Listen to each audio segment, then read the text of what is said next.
குழந்தை ஈன்றது இன்னும் ஒரே ஆனந்தமாக இருக்கிறாய். தேவனுக்கும் தேவனாகிய மகாதேவா, மனம் அமைதியாக இருக்க எல்லாம் ஆனந்தமே.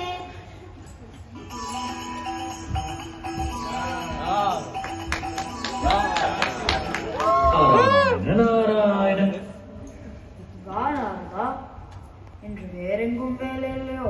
நாங்கள் தான் கிடைத்தோமோ? பாவம் நாரதர். முதலில் வந்த காரியத்தை சொல்லு, பிறகு பார்ப்போம் யார் பாவம் என்று. இது என்ன வீண் பொல்லாப்பு?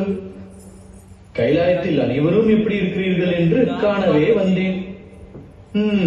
இருக்கட்டும், ஏதோ ஞானப்பழமா என்னிடம் கொடுத்தார்கள்.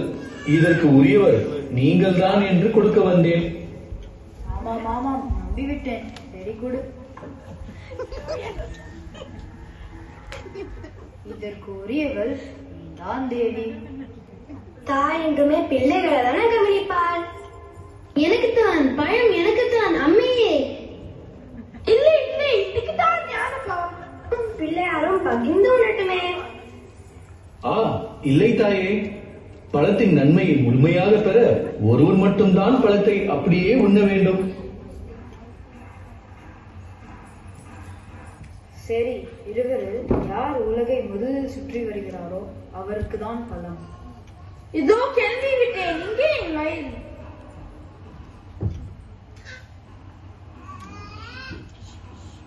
அட, கார்த்திகேயன் வேகமாக மயிலில் சென்று விட்டான். நாம் நம் வாகனமான மூஞ்சிதில் சென்றால் இப்போதைக்கு உலகத்தை சுற்றி வர முடியாதே.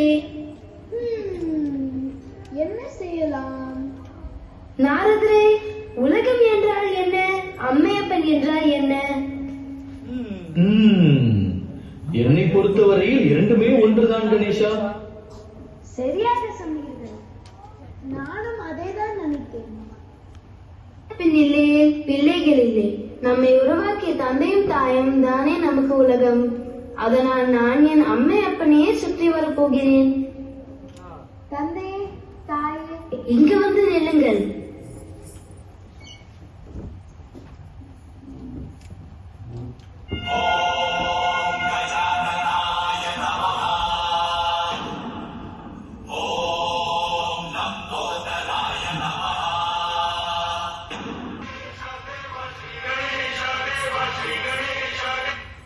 மகனே,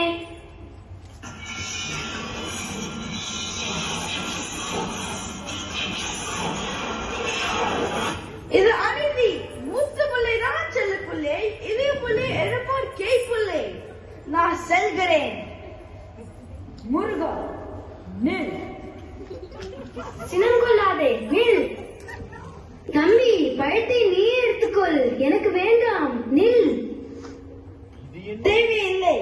எனக்கு நாடு, மொழி, மக்கள் நானே உருவாக்கிக் கொள்கிறேன். நான் செல்கிறேன். இது என்ன சர்வேஸ்வரனுக்கே வந்த சோதனை? என்ன நாரதா, அந்த வேலை முடிந்ததா?